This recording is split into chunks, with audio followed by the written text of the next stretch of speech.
Pues por aquí estamos, como de costumbre, en la venta de Pedro en Televisión Los Barrios. Ya saben que cada día de la semana, un jueves en concreto, nos venimos hasta el Hotel Montera Plaza, todo un lujo al alcance de todos aquí en Los Barrios, sin ir más lejos.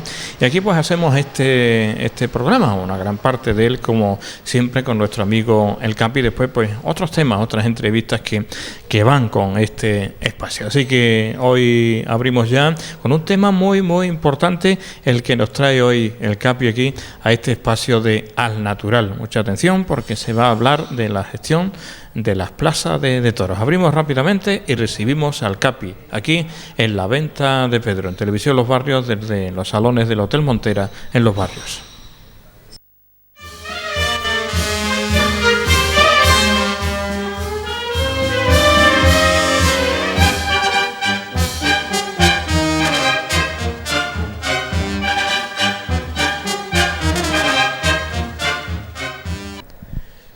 Y al natural pues nos tiramos ya al ruedo, como siempre hacemos, de una forma así natural, que por algo se eligió ese nombre, lo hizo el Capi, ¿no? El nombre de este espacio, al natural.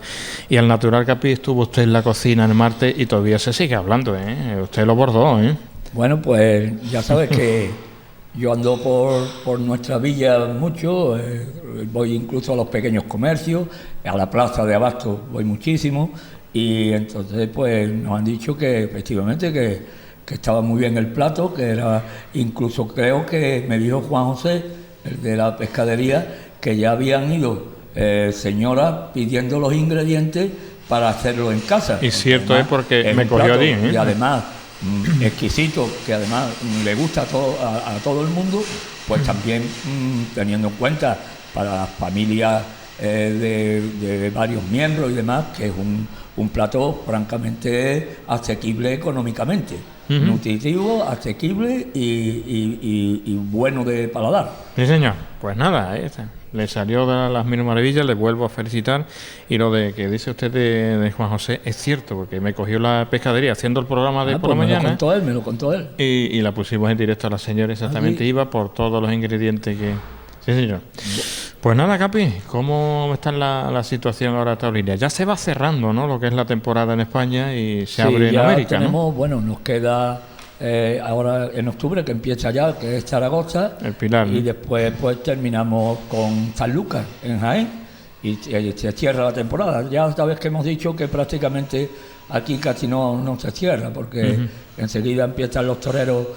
Y si no, están toreando festivales, están en el campo, y si no, empieza América, ¿no? La gente empieza a irse a América, y ya no era como antes, que la temporada empezaba el domingo de Resurrección. Hoy tenemos ya, en febrero está Valdemorillo, en enero empiezan los pueblos de Madrid. En fin, la temporada casi no se cierra, se cierra muy poquito, ¿eh? Bueno, y eso de que ya se vaya cerrando, pues ya conduce rápidamente a las gestiones de las plazas, que es el tema que nos trae hoy sobre la mesa. A mí me gustaría, porque es muy, yo creo que es un tema interesante, ¿no?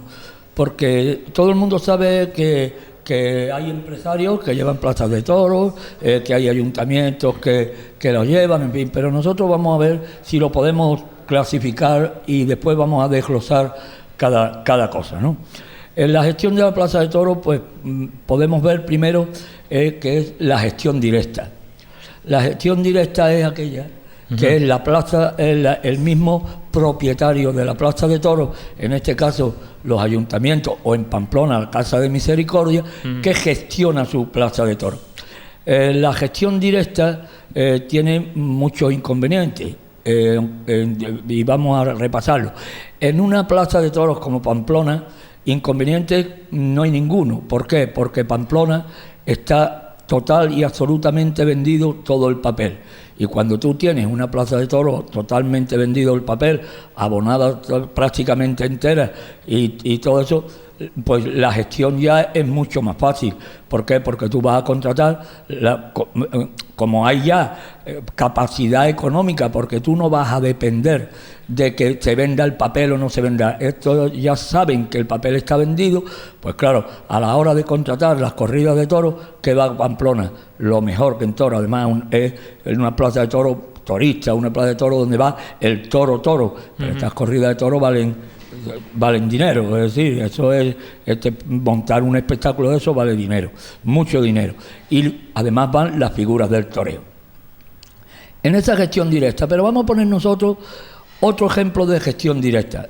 Vamos a suponer que fuera pues la plaza de toros nuestra, ¿no? Que ha sido gestión directa.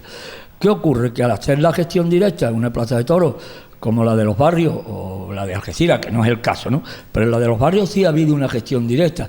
¿Qué ocurre? Que cuando vienen aquí, ellos, aquí primero no se tiene todo el papel vendido, es decir, no hay una garantía de ganancia económica, ya no hay una garantía, hay un riesgo económico importante. ¿Qué ocurre entonces? Que a la hora de contratar, hay que tener mucho cuidado a la hora de contratar, y además a la hora de contratar a una figura del toreo, esta figura del toreo no va a venir gratis, va a cobrar. ¿Y qué ocurre? Que va a cobrar sus honorarios a hierro, ¿no? Como decimos, ¿no? ¿Por qué? Porque esa empresa que gestiona este tipo de plazas directamente, he puesto el ejemplo de los barrios, pero como podíamos haber puesto alguna más, ¿no? La plaza que lo gestiona directamente, que no tiene esa capacidad, como tiene por ejemplo Pamplona, que le hemos puesto de ejemplo, pues ¿qué ocurre? Que no tiene capacidad para tener otras plazas y decirle al torero, no, usted me cobra a mí menos dinero, pero yo lo voy a poner en esta y en esta que tengo, ¿eh? Es decir, una contraprestación. Como en este caso no hay una contraprestación, pues tenemos un riesgo económico importante, y de hecho lo hemos estado viendo, ¿no? Sobre todo en esas plazas de toros donde no está garantizado la asistencia de público, donde la afición no responde, como responde por ejemplo en Pamplona, en un Madrid, en un Sevilla, en un Bilbao. O sea que depende mucho el aforo de la plaza. El aforo y la intencionalidad del aficionado. Claro. Es decir, es que nosotros año tras año estás viendo que ciertas plazas de toros no se llenan ni de ninguna de las maneras, ni aunque volviera Manolete. Es decir, que está claro. Entonces el riesgo ahí es tremendamente grande. Entonces en la gestión directa. Después hay otra gestión que no es exactamente directa, que es una serie de empresarios, sobre todo en plazas de pueblos, de plazas de tercera, lo tenemos aquí en el campo de Gibraltar, ese empresario que da ese festejo taurino o estos dos festejos taurinos durante las ferias de la localidad, pero ¿cómo está eso? Subvencionado por la institución, y en este caso generalmente subvencionado por los ayuntamientos. Entonces ese empresario dice, bueno, yo voy a dar este festejo taurino, pero a mí hay que subvencionarme con X dinero, porque si no yo voy a tener aquí muchas pérdidas. Claro, ha habido épocas de bonanza donde ha habido empresarios de esta zona que han estado dando toros en plazas del campo de Gibraltar y todo eso, perfectamente. ¿Por qué? Porque había, y además lo pone en el cartel, ¿no? Subvencionado o pagado por el excelentísimo ayuntamiento, ¿no? Claro, pues tú coges en ese momento, este empresario no tiene tanto riesgo. Si no hay esta participación del ayuntamiento o de otras instituciones, porque hay veces que también se ha financiado, se ha subvencionado por empresas. Hemos tenido empresas que han subvencionado estas ferias taurinas.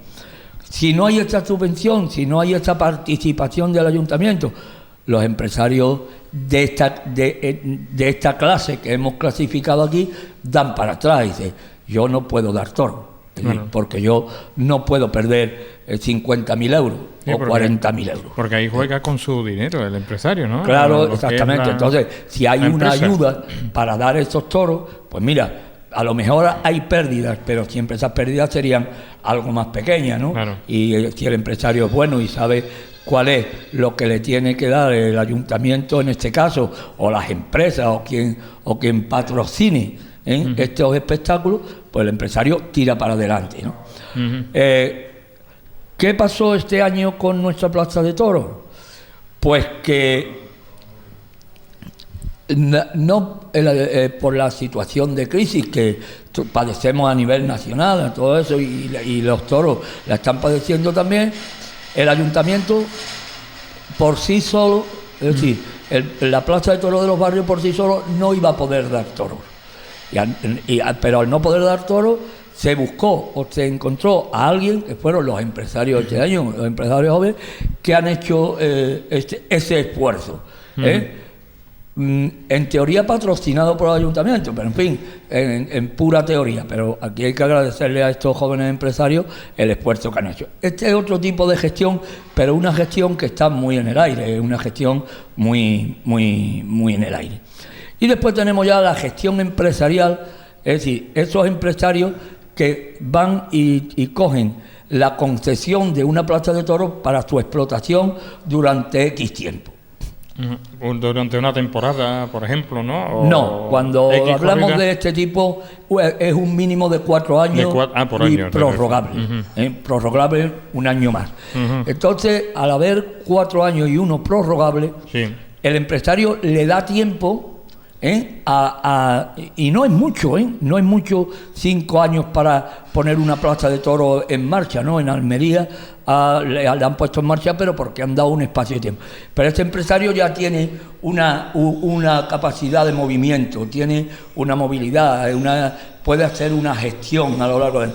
Y además este tipo de empresarios suelen ser los grandes empresarios taurinos, es decir, las casas grandes, como es la casa Chopera, la casa Matilla, la casa de los hermanos Lozano, el comandante Dorado. Entonces son empresarios ya muy hechos, empresarios muy cualificados, y empresarios que además, que como son casas grandes, que incluso llevan a toreros ya contratados ellos durante una temporada entera, como ocurre con Lozano, como ocurre con los Choperas, y como ocurre con hemos dicho, con Dorado, llevan ya sus toreros. Es una ventaja, claro, ¿no?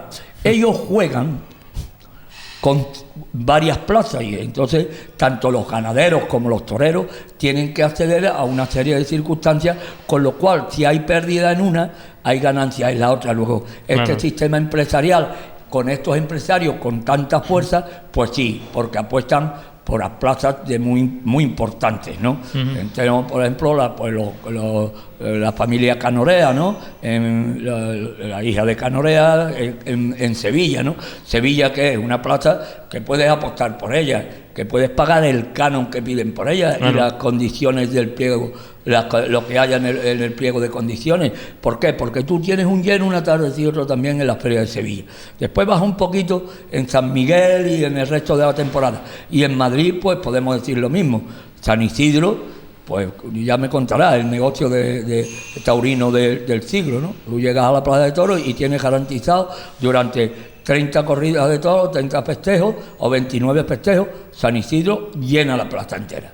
Luego, este tipo de empresarios juega ya con una ventaja. Después claro, los intercambios. Por eso, claro, a la hora de ir a la subasta o a ir al pliego de condiciones, pues hay bofetadas, Entonces, no cambien los intercambios, ¿no? Que yo pongo este torero, tú pones el otro. Claro, es que ahí ya... Claro, se va jugando, claro, ¿no? Una baraja. Entonces, claro, esa baraja, se baraja una serie de circunstancias que este hombre lleva las cartas en la mano. Claro. Estos empresarios juegan a caballo ganador.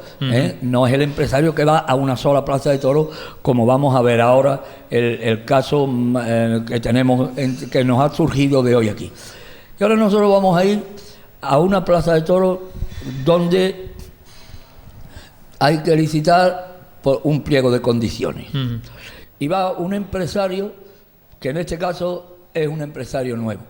Y nosotros vamos a hablar, pues, de la plaza de toros de Algeciras, ¿no?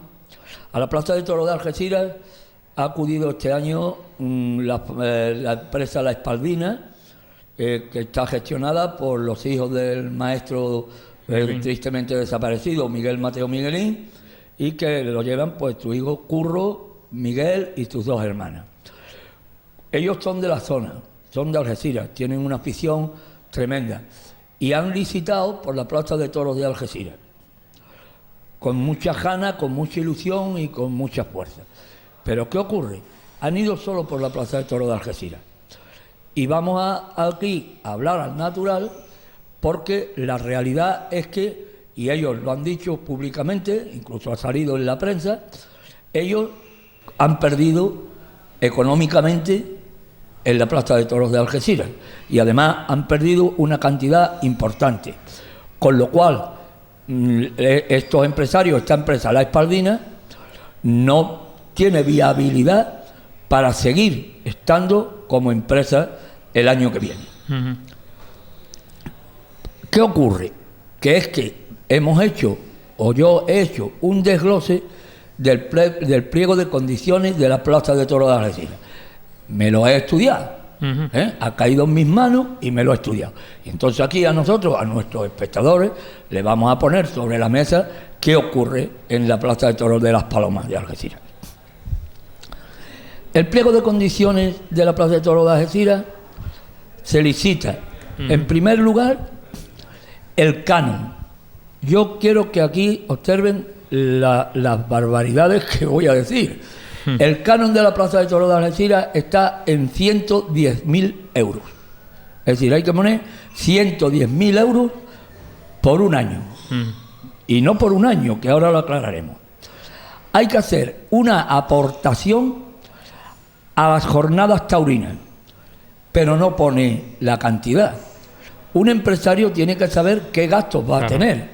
Porque si las jornadas taurinas viene un conferenciante que viene de Barcelona, hay que pagarle el viaje, hay que pagarle el hotel, hay que pagarle las comidas. El hotel lo tienes que poner en un hotel de categoría, como en este que estamos. Por ejemplo, pues ya que estamos aquí, hay que decirlo, lo tienes que llevar a comer a los sitios más importantes de la zona. Todo eso son muchos gastos. Esto no puede recaer nunca todo sobre el licitador, sobre el empresario. Otra cosa. Hay que hacer otra aportación a las escuelas taurinas. También conlleva una serie de gastos importantes. Y además, como lo pone en el pliego, y el pliego lo puede leer todo el mundo, hay 350 entradas diarias que hay que darles al Ayuntamiento de Algeciras. 200 de sombra y 150 de sol. Pero tú sabes la barbaridad que representan 350 entradas diarias, más 2 palcos, un burladero y 5 pases no de callejón, sino credenciales para que 5 personas deambulen por la Plaza de Toros a su libre albedrío.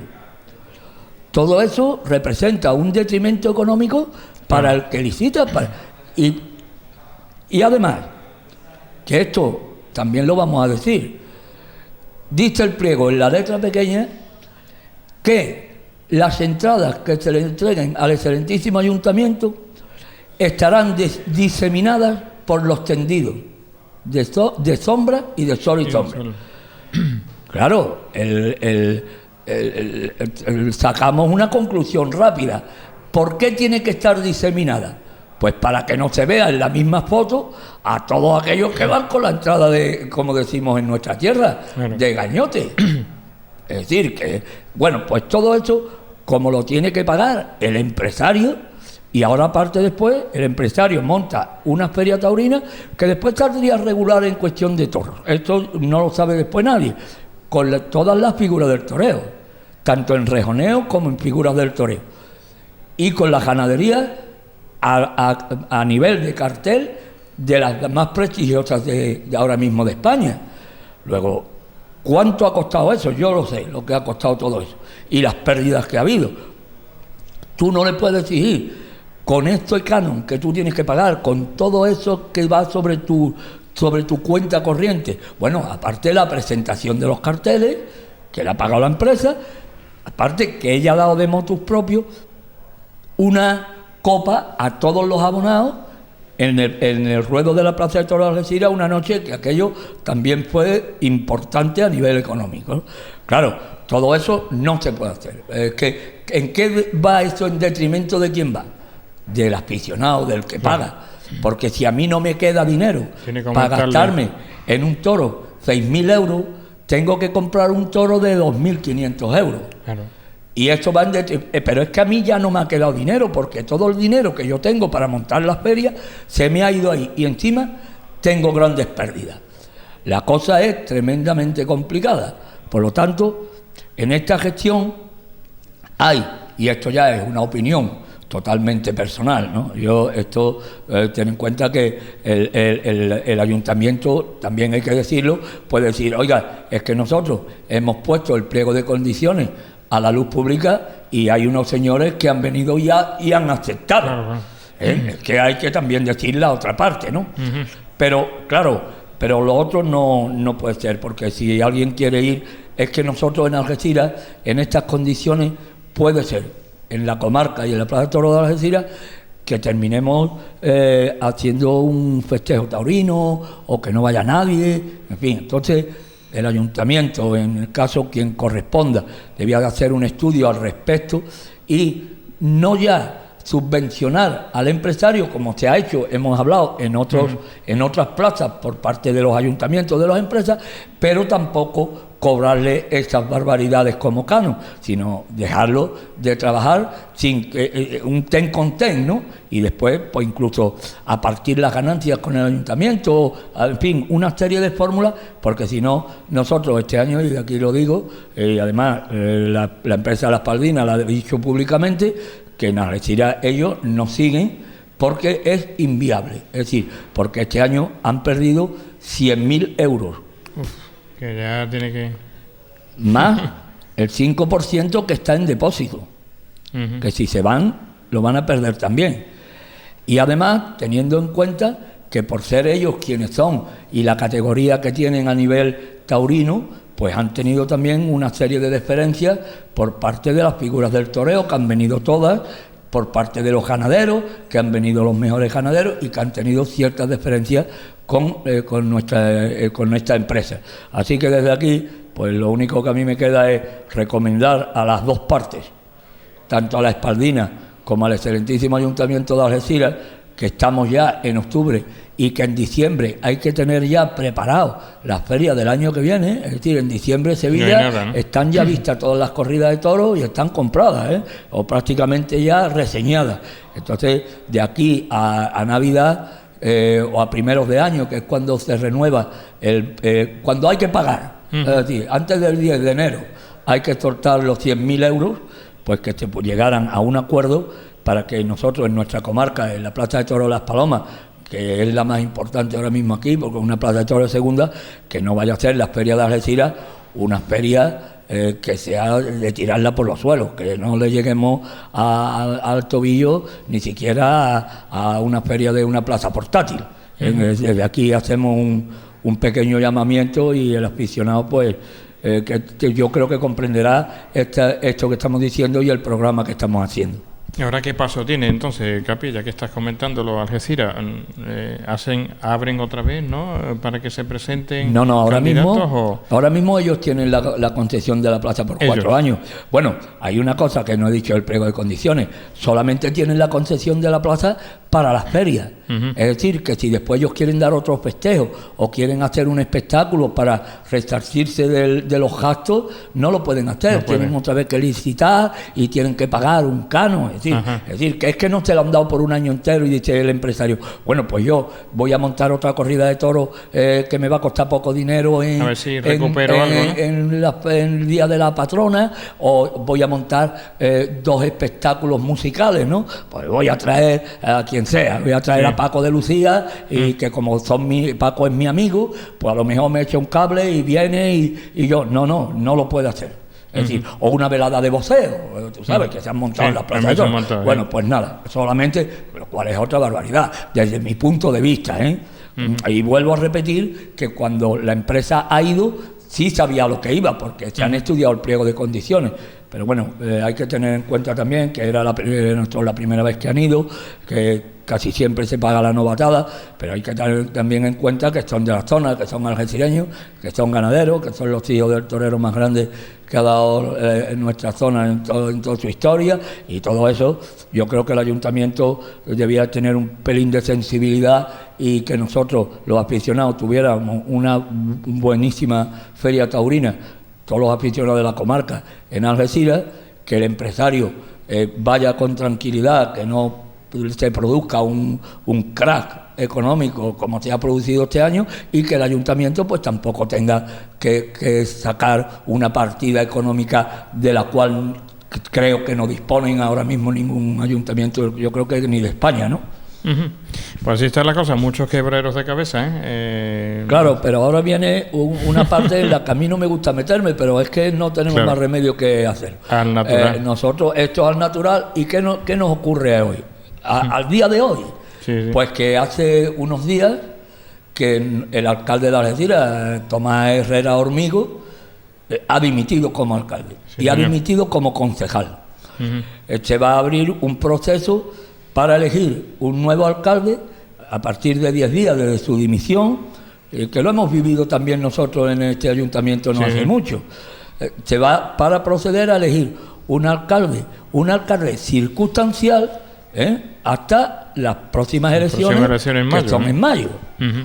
Pero yo, desde mi punto de vista, yo pienso que a nivel político, en una víspera de elecciones, con un alcaldable nuevo como es Rafael España, que no sabe si va a salir o no va a salir, porque tiene que haber elecciones, otro alcaldable de los otros partidos políticos.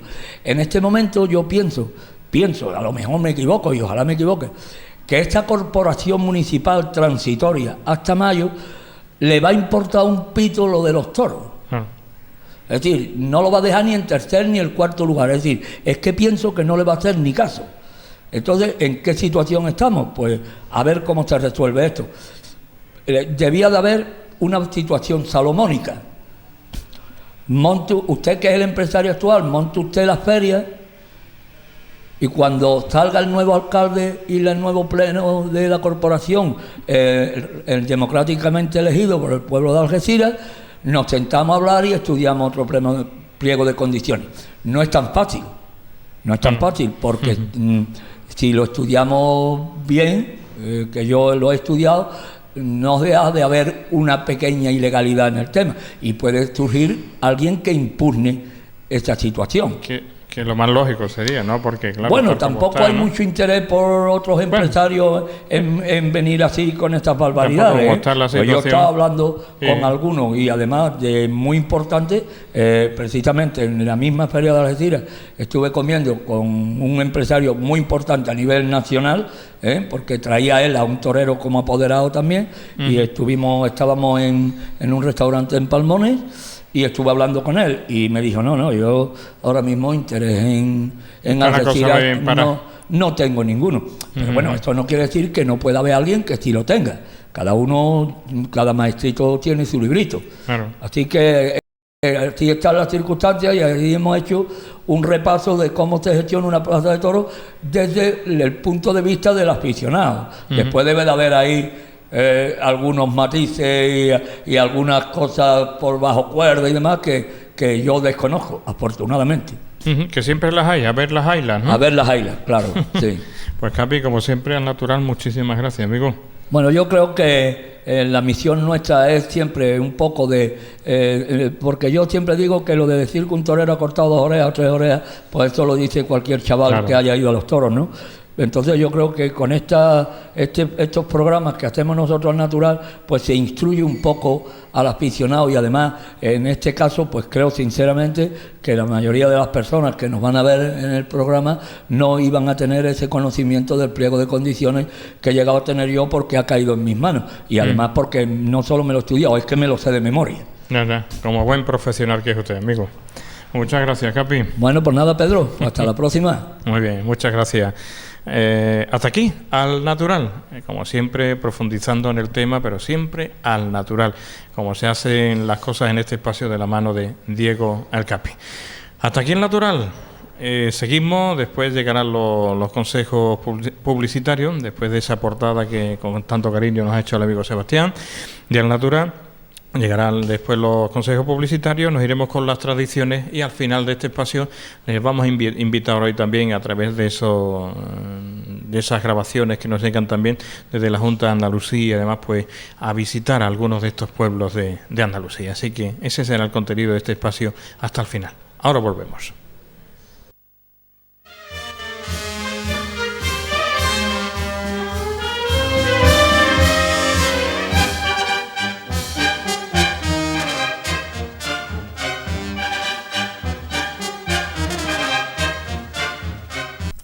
Pues lo prometido es deuda. Justamente después, antes de la publicidad, lo hemos dicho, que nos veníamos a casa de Antonio Ballesteros. Le devolvemos la visita hoy. Gracias, en primer lugar, Antonio. Bienvenido, amigo. Venga, encantado, gracias por atendernos aquí en tu casa. Nada, lo mismo que ustedes me atendéis en la vuestra, yo también os atiendo en la mía, ¿no? Seguimos con lo tradicional de hace ya, bueno, desde que, como siempre comentamos, desde que se abrió la venta, que vamos ya con estos 9 años, vamos para 10. Ya mismo, vamos camino del 10º aniversario. Y siempre pues, nos hemos basado en lo tradicional con Antonio. Y hoy, mira por dónde, pues vamos a seguir, ¿no? Dando un repaso. Yo creo que esta parte no la habíamos tocado todavía, Antonio. Y si la hemos tocado hace ya algunos años, concretamente.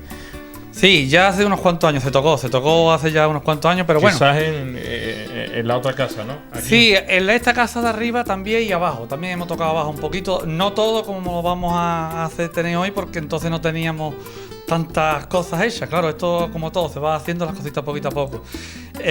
Lo que pasa es que, claro, que hoy pues también la fecha, Pedro, también la fecha que ahora vamos a hablar de los quesos artesanales, que hoy ya pues eso ya hoy no prácticamente no se hace como se hacía antiguamente, no por nada, sino porque no se permite, sanidad no permite ese sistema. Hombre, habrá gente que lo hacen en sus casas, habrá gente que lo hace en sus casas evidentemente, pero para consumo de ellos, para no, a mí se me entiende que eso es una cosa que no se puede andar vendiendo por la calle, digamos, como se hacía antiguamente y la gente iban a la finca a comprar y esas cosas, eso ya no, porque eso no está permitido, excepto de que haya una cosa que esté autorizada. Y una familia puede hacerlo, exacto, ¿no? Sí, poquitas cantidades, ¿no? Sí, yo creo que sí, yo creo que sí, bueno, pues será como otro alimento cualquiera, si está totalmente registrado por sanidad y el sitio lo está acondicionado, yo creo que no habrá ningún problema, claro. Yo creo, de hecho hay muchos caseríos que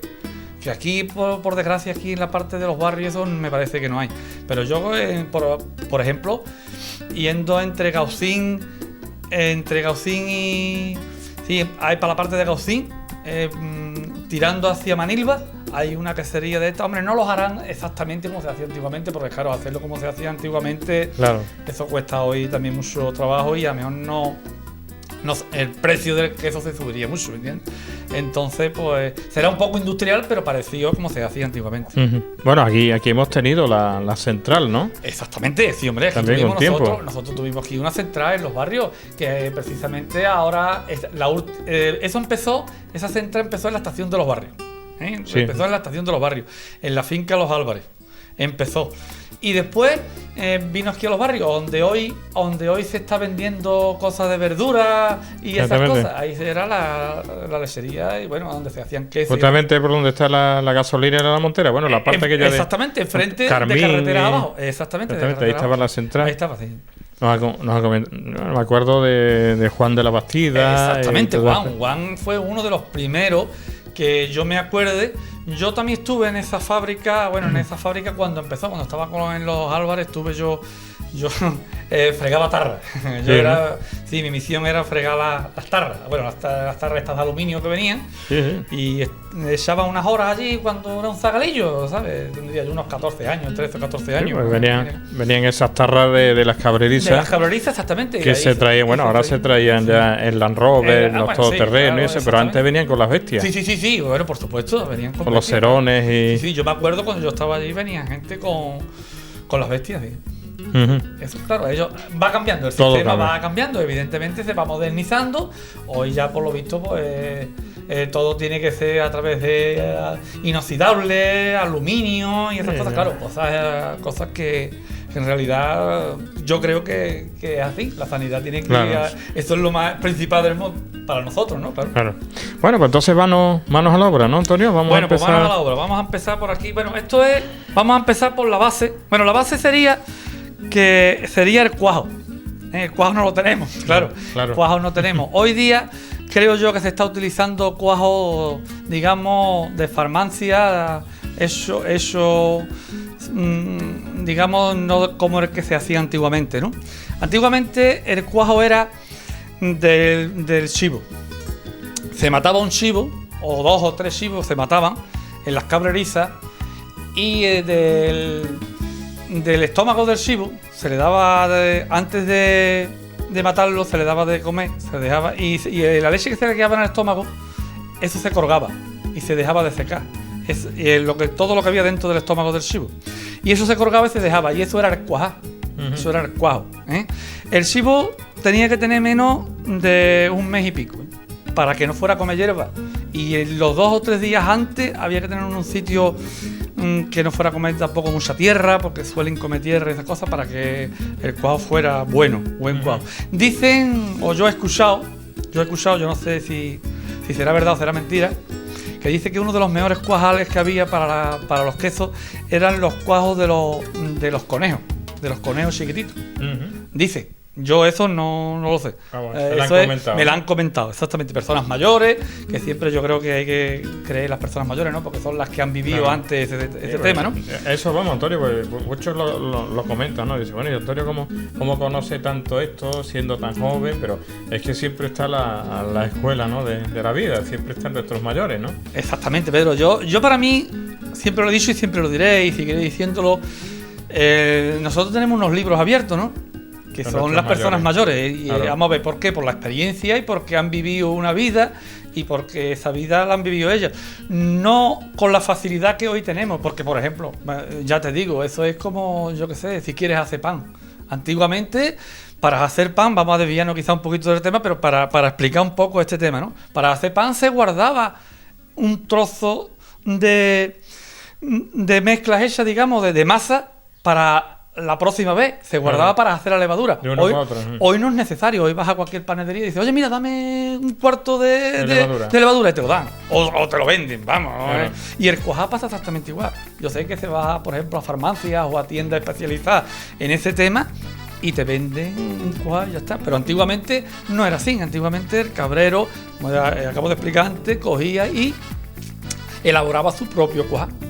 Muy bien, bueno, pues hemos dicho lo primero el cuajar. Ahí va, exactamente. Después pues, se ordeñaba. Se ordeñaba. Una vez que se ordeñaba, no hemos sacado una cosa que había ahí del ordeño, pero bueno, otro día será. Se ordeñaba y se le echaba el cuajar. Eso ya las personas que, tanto las mujeres, porque más que nada estas cosas eran para las mujeres, estas cosas que tengamos en cuenta. Que la mujer era muy importante. El hombre siempre estaba afuera, Exactamente. La mujer era muy importante en el campo agrícola antiguamente. ¿Por qué? Porque era quizá pues la ama de casa. Porque claro, vamos a hablar quizá un poco de aquella persona que tenía un rebaño de cabras para su casa y su abastecimiento. No estamos hablando quizá de esa persona que tenía una finca que hubiera mucha cabeza de cabra, ¿no?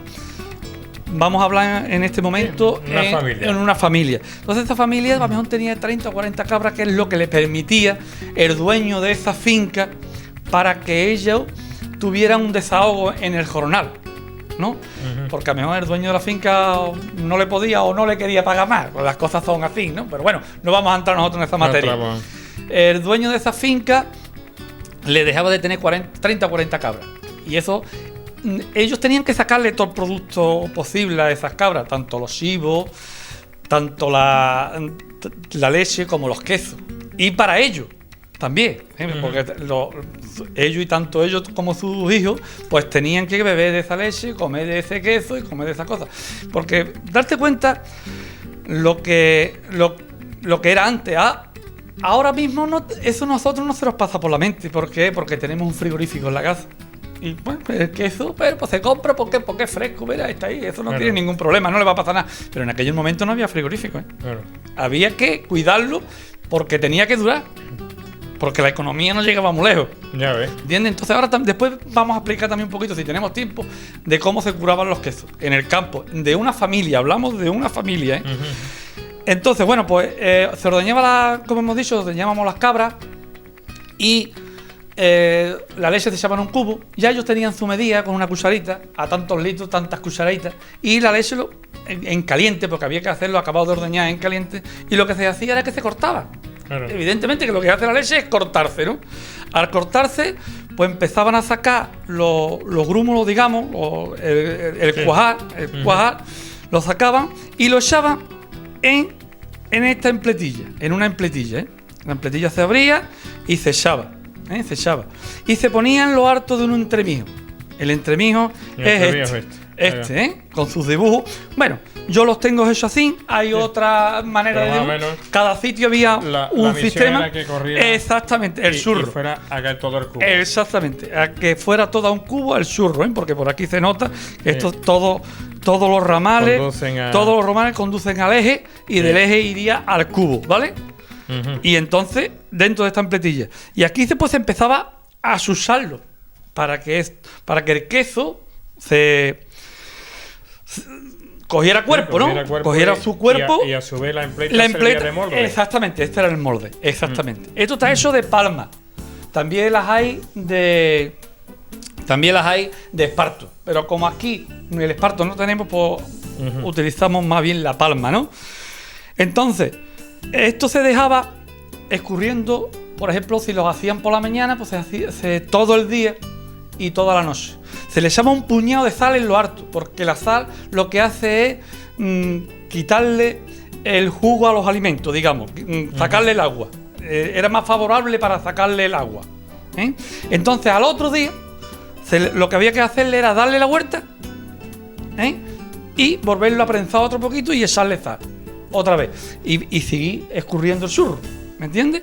Había gente, o había sitios que también se le ponía un peso, algo de peso. Algo de peso para que escurriera, ¿no? Ay, claro. Bueno, pues entonces eso ya se dejaba ahí durante, digamos, vamos a ponerle 2 días, aproximadamente, o 1 día y medio, escurriendo, totalmente escurrido. Cuando ya estaba el queso escurrido, se quitaba la empletilla, se le quitaba su molde y se quedaba el queso. De aquí pasábamos al zarzo, ¿eh? El zarzo es esto. Ya el queso una vez preparado, esto es el queso para curarse. Para curarse, exactamente. Esto se tenía en las gañanías, en las casas, bueno, yo qué sé, en las chozas, donde sea, se tenía en un sitio. Y ahí sobre todo se solía tener el queso por aquí. Exactamente. Se solía tener.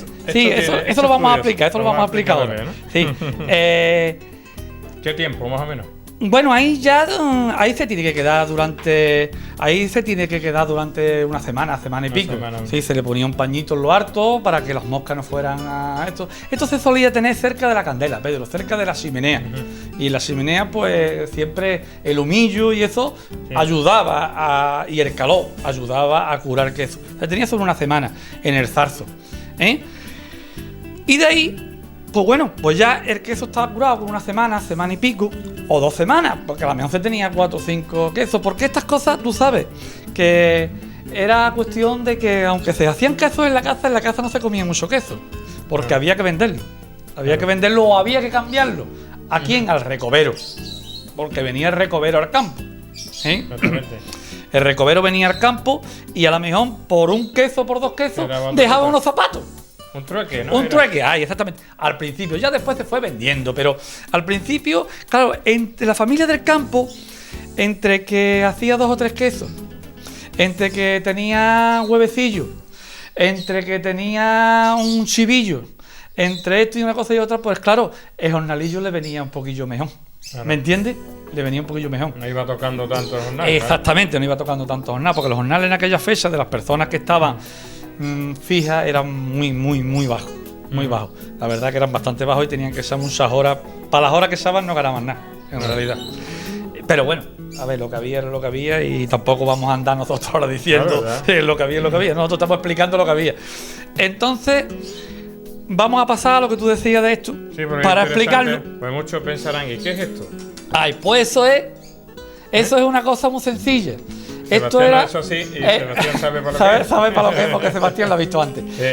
Exactamente, ¿has visto? Tócalo, Pedro, tócalo otra vez a esta punta. Verá pues cómo se vuelve si para viene esta. roedor aquí el ratón. Exactamente. Toma. Él se cae al suelo. Se cae el suelo. Viene el ratón por aquí, suponiendo que es la viga. Exactamente. Pues baja por aquí, que baja. Pero cuando Arriba haga el peso, no se cae, porque él ve que se cae y se vuelve para atrás. Se vuelve, vamos, pero el que apura. Exactamente.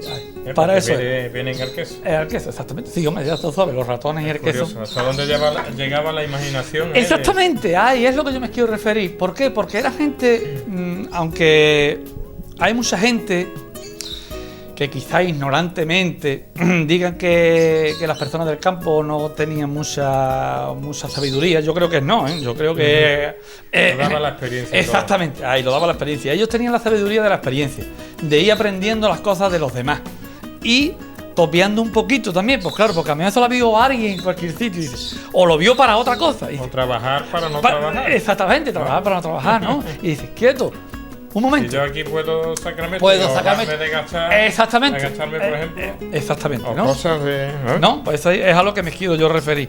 Que eran personas que sabían más o menos lo que se estaba haciendo, ¿sabes? Bueno, pues después también tenemos aquí otra cosita.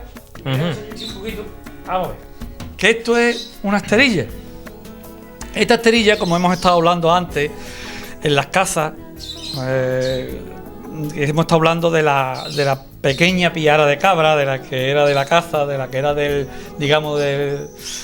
sirviente que estaba en la casa. El que decían el señorito antes, ¿no? Exactamente. ¿Para qué vamos a andar? Exactamente, ¿no? Pues entonces, esta esterilla se le ponía a los machos, por ejemplo, en esta fecha. ¿Por qué? Porque si ahora una cabra... Todo va en consonancia con la fecha que estamos. Sí, exactamente. Todo va en consonancia. Ahora estamos hablando un poco de la fecha que estamos, ¿no? Junio. Porque ahora cuando, por ejemplo, estamos diciendo que ahora es cuando se hacían más quesos por una sencilla razón, porque hay más pasto. Claro. Y más brote. Porque es la primavera y el final de la primavera es el principio del verano. Pues ahora la cabra, ya los chivos están casi criados. Teníamos que haber sacado otra cosa más que tenemos ahí. Sí, que es el botijo, que también lo teníamos que haber sacado. Bueno, el botijo. Hacemos la idea que es el bolígrafo. Exactamente. Y va atado a una punta y a otra punta. Y a otra punta se le ataba a los cuernecillos. Sí. Era para que no mamara los chivos. En la boca del chivo. Exactamente. Y va las cuerdas amarrar los cuernos del chivo. Vamos, que si quieres lo sacamos, que eso está ahí en un momento. No, pero más o menos la idea está, sí. ¿no? Sí, pero vamos, que si quieres lo sacamos, que problema no hay, que eso voy yo en un momento y lo sacamos. Pero no, ¿qué es este, Antonio? Exactamente. Lejos, como claro, lo tienes aquí exactamente, como tenemos la fábrica aquí, como yo digo, ¿no? Es el botijo. Esto se le ponía al chivo. Y entonces, ¿qué evitaba esto? Pues evitaba que el dueño de las cabras no tenía por qué dejar los chivos encerrados. Para que cuando volvieran las cabras tuvieran leche. Porque claro, si dejaba los chivos en el campo, pues aquí te estaban mamando. Y cuando venían las cabras no tenían leche, evidentemente. Y no les voy a sacar para hacer queso, ¿no? Entonces, este es el botijo. El botijo lo que hacía que se le ponía en la boca, como tú bien antes has explicado, y esto se le ataba arriba a los cuernecillos. Y el chivo no podía mamar, porque la lengua se quedaba debajo del botijo. Y entonces la lengua es la que chupa la leche. Claro. Entonces no podía mamar. Ya no puede. Exactamente, hasta que el dueño de las cabras no le quitaba el botillo, no podía mamar. Eso era una cosa... Ahí va, que siempre se hacía normalmente cuando se había hecho ya... Cuando se había ordeñado. Exactamente. Siempre le dejaban la boca para Sí. No, vamos a ver. Vamos a explicarlo eso también, porque el cabrero solamente ordeñaba prácticamente una teta. La otra teta era del chivo. Siempre es del chivo. Eso está claro, ¿no? ¿Por qué? Porque también le interesaba que estuviera gordo para poder venderlo, porque si no, ¿cómo lo va a vender, no? Claro. A ver, ¿me entiendes? Es que todo iba en relación con el tema. Y este es un útil, otro útil que utilizaban para eso. ¿Por qué? Porque ellos vivían a lo mejor en una casita humilde en el campo, porque yo te digo, era el vaquero, o era el vaquero, o era el guarda, o era el conocedor que estaba en la finca, ¿no? Y tenía esas cabrillas pues para sus gastos y para sus ahorrillos de la casa. Entonces no se podía permitir tener un corral para dejar los chivos guardados. Entonces, con esto pasa exactamente igual. Esto es una esterilla, que la vamos a poner aquí al amigo Sebastián, para que la coja. Bueno, vamos a hablar también un poco de que estos son cosas en miniatura.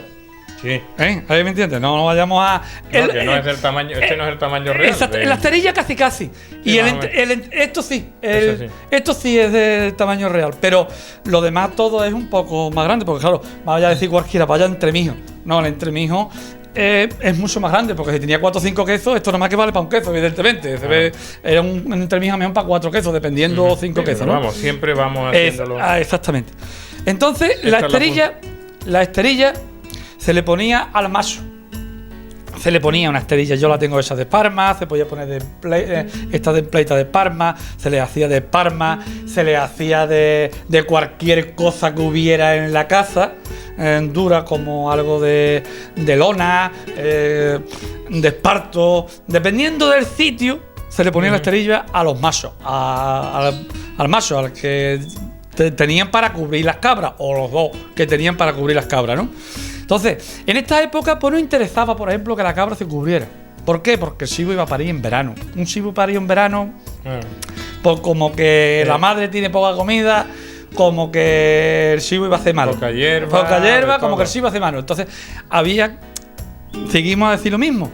El poco espacio, el poco sitio, porque el dueño incluso de la finca le está diciendo a ese hombre que no tenga más cabra porque le está quitando la comida a otra cosa. La cosa que siempre pasaba, ¿no? De una cosa va encadenada a otra. Encadenada a otra. Entonces, él no tenía sitio para poder dejar a los machos en esa fecha. A lo mejor una finca que se dedicaba a ese evento tenía un corral o que se quitaba a los machos, los dejaba guardados hasta la fecha que el cabrero o capataz de esas cabras dejaba de sacarlos, ¿no? Pues entonces, el que no tenía esto, utilizaba la esterilla. La esterilla se le ponía en la barriga y se la amarraban al lomo. Entonces, cuando la hembra estaría de macho, pero como el macho no podía pisarla. Pues no podía pisarla, exactamente. No podía cubrirla. Al no poder cubrirla, pues no se quedaba preñada. Así de claro, ¿me entiendes? Todo esto, este era el sistema que había en esto. Muy bien, pues mira, hemos tenido un paso a paso. Un paso a paso. Si tenemos más tiempo, pues te explico un poquito cómo se curaban los quesos. Bueno, vamos a explicarlo en breve. En breves tiempos, vale, muy bien. Pues bueno, los quesos se curaban, ya hemos dicho que se dejaban en el zarzo, se dejaban un tiempo. En el zarzo podían estar pues de 2 semanas o 3 hasta un mes o 2 meses, a ver si me entiendes. Ya al mes, a 2 meses, al mes y pico, se metían en aceite. Se cubrían con aceite de oliva. Y se dejaban una semana, por ejemplo, en aceite de oliva. Y a la semana por ahí se sacaba. Y se untaban con pimentón dulce y picante. Las dos. Y entre el aceite y el picante se hacía como una pared, una mezcla, digamos. Un recubrimiento. Sí, un aislante. Que todavía los hay, que vas a cualquier supermercado y están los quesos hechos con aceite y pimentón. Es colorado, se pone una especie de eso colorado, pero antes se hacía artesanalmente. Entonces eso, entre el aceite y eso duraba. Yo he tenido, en mi casa hemos tenido nosotros quesos hasta 5 y 6 meses. 5 o 6 meses. Todo natural, desde luego. Claro. Entonces, por eso te digo que fíjate, hoy esas cosas no se pasan ni casi por la cabeza. Hoy se hace por artesanía, se hace por gente de restaurante que a lo mejor dice, no, yo quiero una cosa como antiguo, y hay gente especializada y lo están haciendo, porque yo sé de algunos restaurantes que ya están cogiendo este sistema. Cabrerizas especializadas, digamos, en sitios que tienen su sistema. Te estoy hablando del Rincón Bajo de Andalucía. A lo mejor en otros sitios se curaban de otra manera. Sí. Porque a mí también me han dicho que se curan en manteca. También. Que también se curan en manteca, me han dicho a mí. También me han dicho que en otros sitios se curaban metiéndolo en una pila de trigo. En el granero. En el granero lo metían dentro de la pila de trigo y ahí pues se curaban. En fin, yo creo que cada zona tendría su truquillo, como todos los maestrillos tienen su truquillo. Cada maestrillo tiene su truquillo. Exactamente, ¿no? Muy bien. Bueno, Antonio, pues hemos dado un repasito. Ya la próxima semana o la siguiente estamos de nuevo con más cosillas, ya que ahí hay un montón de cosas que hay por ahí. Tú sabes que aquí estamos, tú me lo avisas con un tiempo para ver más o menos cuándo podemos hacerlo, y aquí estamos. Pues por lo que haga falta. Pues muchas gracias, amigo Antonio. Nada, a ustedes. Muy bien, pues ha llegado a esta casa Televisión Los Barrios, de nuevo lo tradicional, con Antonio Ballesteros, que ya hacía algún tiempo, ¿no? Que unos cuantos meses que no acudía por esta su casa, por Televisión Los Barrios, y hoy le hemos devuelto la visita, hemos venido aquí. Próximamente pues también volveremos de nuevo. Seguro que bueno, hay un montón de material que tiene Antonio que nos va a mostrar cómo se hacían las cosas hace ya un montón de años, cuando la necesidad te obligaba a todo esto. Con su gastronomía casera, como la que ofrece el restaurante El Pregonero o los dulces del Hornillo, recordaremos los sabores de toda la vida. Y con la hospitalidad de sus gentes y la alegría de sus fiestas, nos hace sentir que algo nuestro se queda en esta tierra para siempre.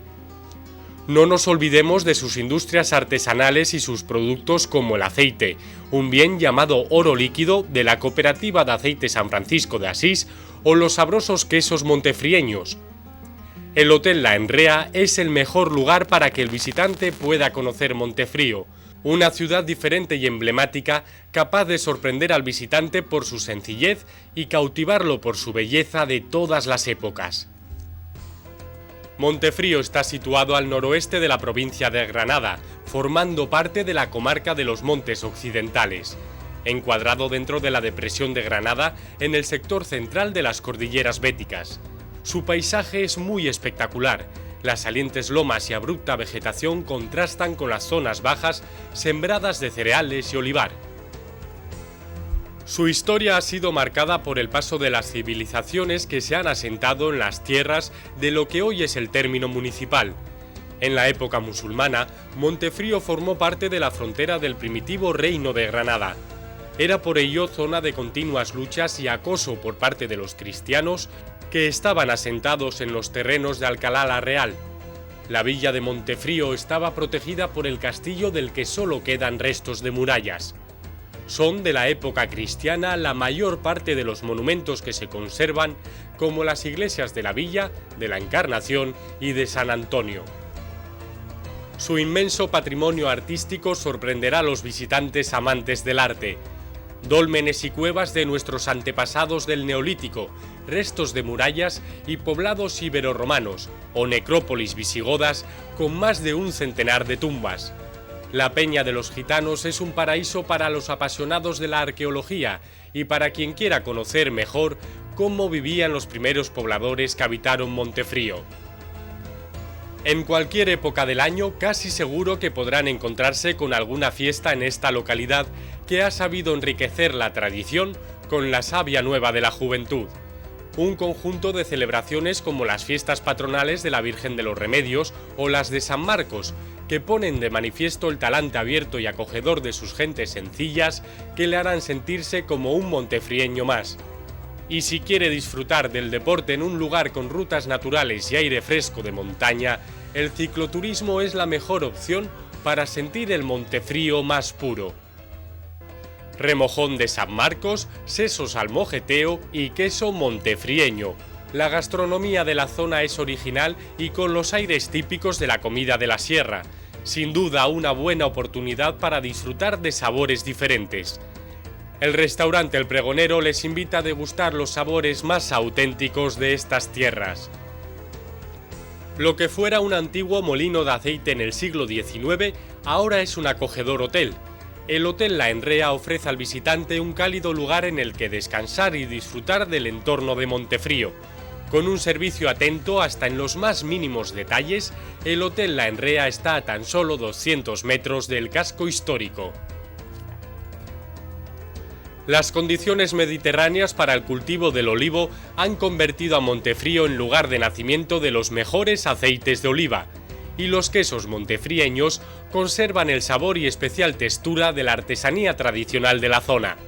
También perviven pastelerías y panaderías tradicionales que elaboran dulces con sabores que creíamos haber perdido. En pocos sitios encontramos las huellas del tiempo tan cercanas, con tanta riqueza y en lugares tan singulares como en Montefrío. Sus peñas conservan las huellas de tiempos muy lejanos y sus calles el encanto de la piedra. Un pueblo vivo con unos 7.000 habitantes que en su esfuerzo vive su pasado con orgullo y sabe que sus mejores días están por venir. Un lugar mágico en el corazón de Andalucía, lleno de luz y de color y del verde intenso de sus campos de olivos. La alcaldesa Remedios Gámez invita a todos los andaluces a través de Todo Turismo a sumergirse en la historia viva de Montefrío, porque sabe que cuando uno pasea por sus calles, habla con sus gentes y respira el aire de estas tierras altas, se llevará en su memoria el recuerdo de este pueblo andaluz. Como alcaldesa de Montefrío, invitar a todos los telespectadores de Todo Turismo pues que visiten nuestro municipio. Montefrío está aquí en el poniente granadino, un municipio que además de su belleza paisajística y monumental que la tiene, pues yo destacaría la hospitalidad de su gente sencilla, que les vamos a recibir pues con los brazos abiertos. Habría muchísimas cosas que destacar de nuestro municipio, entre otras, como decía, el gran patrimonio que tenemos de nuestros monumentos, puesto que somos conjunto histórico-artístico. Tenemos un yacimiento arqueológico que son las Peñas de los Gitanos, donde encontrarán, es uno de los más importantes de la provincia de Granada, donde van a encontrar yacimientos de dólmenes y restos arqueológicos. Tenemos una iglesia, que es la Iglesia de la Encarnación, una iglesia prácticamente única aquí en España, con una cúpula redonda del siglo XVIII. Tenemos una iglesia que es la iglesia de la Villa, que está en un tajo, que lo podrán ver, que era espectacular, que fue un antiguo fortaleza árabe. Después, tras la Reconquista, la convirtieron en una iglesia que es la iglesia de la Villa y es nuestro referente aquí en Montefrío. Tenemos un convento y tenemos rutas de senderismo, porque como decía, nuestro paisaje es otro de las grandes bellezas que tiene Montefrío. Por algo los japoneses, el turismo japonés, que es que desde este ayuntamiento estamos intentando también acercar, la llama Montefrío la bella desconocida. Sin duda alguna, además de nuestros monumentos, nuestro paisaje, nuestra gente, pues la comida es un referente también en Montefrío, como son el remojón de San Marcos, de nuestras tantas fiestas que tenemos en el campo, es típico de Montefrío, nuestros sesos al mojeteo, endulce unos bollos de manteca que los fabrican en la propia casa, y también pues los establecimientos que tenemos aquí en Montefrío y como no nuestros embutidos. Todo ello es un referente de comida sana y de calidad. Y hablando de calidad, les invitamos a que se pasen por Montefrío, porque estamos cerquita de Granada, 50 kilómetros, las comunicaciones estamos mejorándolas poco a poco, pero aquí, además de la tranquilidad, puede pasar con muchísimas actividades, puede pasar un rato agradable como tema de ocio, tanto para las personas mayores como la juventud, porque desde nuestro ayuntamiento pues intentamos que nuestra gente vivan tranquilitos, respiren saludable, pero que también tengan todos los servicios que puede tener un pueblo que esté muy cerquita o que esté en un área metropolitana muy cerquita de las grandes ciudades. En definitiva, que le esperamos aquí en Montefrío, en nuestras fiestas, que son las de agosto, las patronales, y en cualquier el momento del año, puesto que tanto en invierno como en verano tenemos muchas cosas que ofrecerle al ciudadano.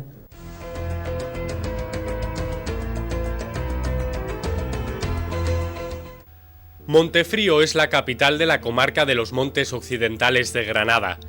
Tierras cargadas de historia que vivieron su máximo esplendor tras la Reconquista, llenando su entorno de monumentos renacentistas. Su paisaje urbano nos lleva a disfrutar de un entorno singular en el que destacan sus grandes monumentos y también bellos rincones, plazas y calles empinadas que nos sorprenden a cada paso. Pasear por sus calles, detenerse en tantos miradores como los que ofrece, descansar junto al agua de sus muchas fuentes, es siempre un lujo donde está presente el color blanco. Su caserío, declarado conjunto histórico-artístico, destaca recostado sobre la colina, de la que surge la peña en la que se construyó el castillo árabe y después la iglesia de la villa. Pocos municipios atesoran tanta variedad paisajística como la de Montefrío. Caminos para perderse y encontrar bosques mediterráneos y lugares sobrecogedores como las peñas que envuelven al pueblo e impresionan al visitante.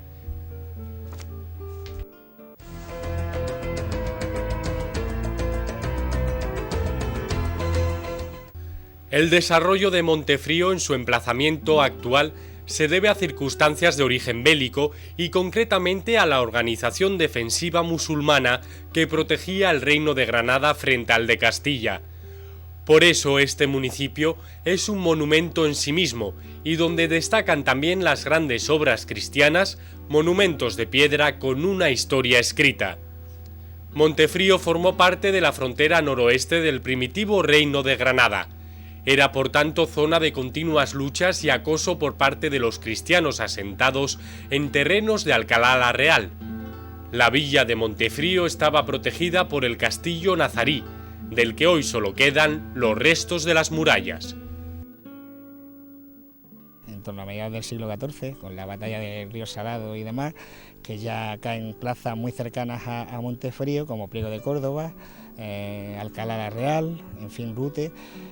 Todo ello provocaría que se reorganizara la frontera y en Montefrío se empezara a construir a mediados del siglo XIV lo que sería el recinto de la villa, que se conoce actualmente como recinto o castillo de la villa. Este recinto, pues según las crónicas, estaría compuesto por 2 recintos de muralla, uno inferior y otro superior, donde en el superior hay 2 aljibes que se conservan, supuestamente también en la mezquita, que en su día existió, pero que hoy está ocupada por la iglesia de Diego de Siloé.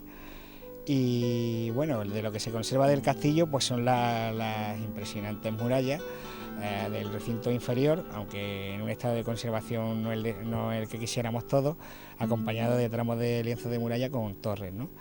En cuanto a decir que el castillo de Montefrío surge a mediados del siglo XIV, ya Inga-el-Jatí ya lo documenta en sus escritos, y probablemente se asocia al reinado de Jesús I o Muhammad V, es decir, padre e hijo que reorganizan la frontera cuando Alcalá Real, que a 25 kilómetros de Montefrío, pues ya cae en manos cristianas con Alfonso XI en 1341. Tras la Reconquista, los reyes católicos mandaron construir en el castillo la iglesia de la villa. Diego de Siloé quiso aunar los estilos gótico y mudéjar con repertorios decorativos del Renacimiento. En el interior de la iglesia de la villa descansa en la actualidad el centro de interpretación de la última frontera de Al-Ándalus, declarado Monumento Nacional. Una vez que se conquista Montefrío, pues los cristianos construyen a mediados del 16, concretamente una iglesia gótico-renacentista de Diego de Siloé, la cual estamos observando, y concretamente probablemente sería encima de lo que sería la antigua mezquita, ¿no?, nazarí, y construyen también un recinto militar que sería el Alcazaba cristiana. Actualmente dentro de la iglesia de la villa está instalado un centro de interpretación, la última frontera de Al-Ándalus, donde se recoge un poco todo lo que ocurrió en esa época, es decir, en el siglo XIV y XV, con las distintas fortalezas que apoyaban y defendían Granada, y un poco con los personajes que participaron ahí históricamente, ¿no?, con Boabdil, los Reyes Católicos y demás, que es un añadido más para venir a ver Montefrío y visitarlo. La Iglesia de la Encarnación llama poderosamente nuestra atención. Conocida como la Iglesia Redonda, su cúpula imita a la del Panteón de Agripa Adriano en Roma, un círculo perfecto con un pequeño rectángulo adosado que acoge la capilla mayor. Otra iglesia de la ciudad es la de San Antonio, perteneciente a la Orden de los Franciscanos Descalzos y en cuyo interior espera la procesión de mayo el Señor de la Rosca. Por su parte, el convento de San Antonio es de nuevo hospedería de visitantes y alberga entre sus viejos muros el centro gastronómico andaluz de Montefrío. El convento de San Antonio surgiría en el siglo XVI o XVII, más concretamente la única noticia que tenemos es del XVII, a extramuros de lo que sería el núcleo urbano de Montefrío, porque una vez que ya no hay un peligro militar, la gente empieza a abandonar el cerro y se van creando los distintos barrios históricos, que serían Erilla, Solana y Arrabal, y empiezan a descender hasta lo que sería el núcleo principal del pueblo. El convento de San Antonio pues sería un convento de monjes franciscanos, y en el siglo XVIII se empieza a construir la iglesia de San Antonio de Padua. Lo que más destaca de la iglesia sería su fachada, que parece un retablo en distintos cuerpos y demás, y es un poco la ostentación que tiene. Es decir, que la iglesia fue patrocinio de Juan Vilche, el capitán Vilche, y de su mujer, los cuales están enterrados en la propia iglesia, y también aparecen sus escudos dentro de la propia iglesia, ¿no? La iglesia por el interior es muy sobria, ¿no? Luego, en cuanto a la iglesia de la Encarnación, ya construida a finales del 18, principios del 19, pues destacar que es una iglesia de planta rectangular, escrita en la que se escribe un círculo, está basada en el Panteón de Agripa, su diseñador fue Luis de Monteagudo y su arquitecto Francisco de Aguayo, sobre todo a finales del 18, principios del 19. La riqueza monumental de la época cristiana en Montefrío se completa con importantes edificaciones religiosas y civiles de gran importancia arquitectónica e histórica, como la obra del Pósito, que actualmente alberga la Casa de la Cultura, sin olvidarnos de la espléndida casa solariega en la que se asienta el ayuntamiento, ni de la antigua Casa de los Oficios del siglo XVI, sede de la Oficina de Turismo.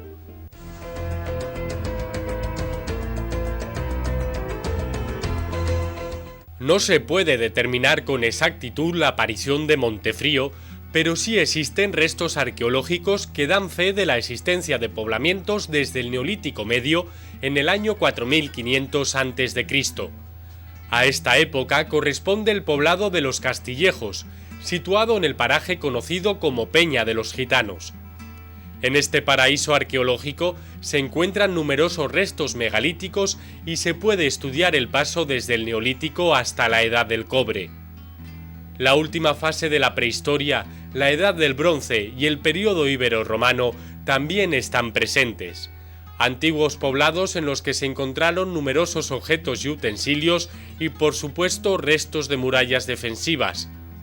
El historiador Rafael Pedregosa visita con nosotros la Peña de los Gitanos, lugar en el que se encuentran dólmenes del Neolítico, murallas ibero-romanas, necrópolis visigodas y antiguos poblados de los primeros habitantes del municipio de Montefrío. El paraje de la Peña de los Gitanos, que es un asentamiento prehistórico de en torno al 5300 a.C., según las últimas intervenciones realizadas y aportaciones de Carbono 14 demuestran que estaría su origen en el 5300 a.C. El paraje de la Peña de los Gitanos es un paraje de una extensión de 4 kilómetros de largo, sobre unas rocas calizas calcáreas, una especie de maciños que afloran de roca natural, y ahí es donde se asientan estas primeras comunidades, sobre todo en el Neolítico antiguo, en transición al medio y progresivamente, primero habitando las cuevas y aprovechando un poco pues la zona estratégica que aporta la Peña de los Gitanos, es decir, aislamiento, agua, recursos naturales como pueden ser las cuevas para las distintas ocupaciones, materia prima como la piedra para trabajar el siles, las puntas de flecha y distintos útiles. Y progresivamente pues ese poblamiento va avanzando hasta la edad del Neolítico final, el transición del cuarto milenio al tercero, con la edad del cobre, y empiezan a salir las poblaciones de las cuevas al aire libre. El origen de las Peñas de los Gitanos como paraje arqueológico e histórico se conoce desde 1868 por un erudito, Manuel de Góngora, que ya en su Antigüedades Prehistóricas de Andalucía pues comenta un poco pues todos los restos que había en la Peña de los Gitanos, pues fundamentalmente dólmenes y el habitaje en cuevas. De los dólmenes que estarían en relación ya con la edad del cobre y la transición de ese cuarto milenio al tercero, pues hay más de un centenar de ellos documentados en varias necrópolis, la Camarilla, la de los Guirretes, la del Castellón, la del Rodeo, en fin. El poblamiento de la Peña de los Gitanos sigue en otra época mucho más tardía, que sería más tardía o más temprana en nuestros días, que sería con la época visigoda o alto medieval, con el siglo VI-VII, documentada en la necrópolis del Castellón, epónima del poblado que hay justo encima, que sería el poblado medieval del Castellón, que tendría una cronología del siglo VII al X, con varias fases, una del siglo VII-VIII después de Cristo y otra del IX-X después de Cristo. En el siglo X, pues con la Aberramán III, pues provoca que ante las luchas que tiene con sus adversarios, obliga a la gente a bajarse a los llanos y entonces el yacimiento se abandona. Deciros que el poblado del Castellón pues son pequeñas estructuras de planta rectangular que se organizan en torno a dos calles, en las cuales se han documentado pues los hogares donde cocinaban, y lo más espectacular del yacimiento es la posición estratégica que tiene, la cantidad de estructuras que presenta y un poco, claro, los sistemas defensivos, porque el camino de acceso es único y además está labrado en la piedra y demás. Entonces, bueno, pues la situación del poblado es idónea. En cuanto a las tumbas y la necrópolis, pues son tumbas muy sencillitas en forma de cista, cubiertas por lajas, y en algunas de ellas pues se muestra todavía lo que sería la piedra cabecera, que indicaría un poco la ubicación de las mismas para que no se superpongan unas a otras.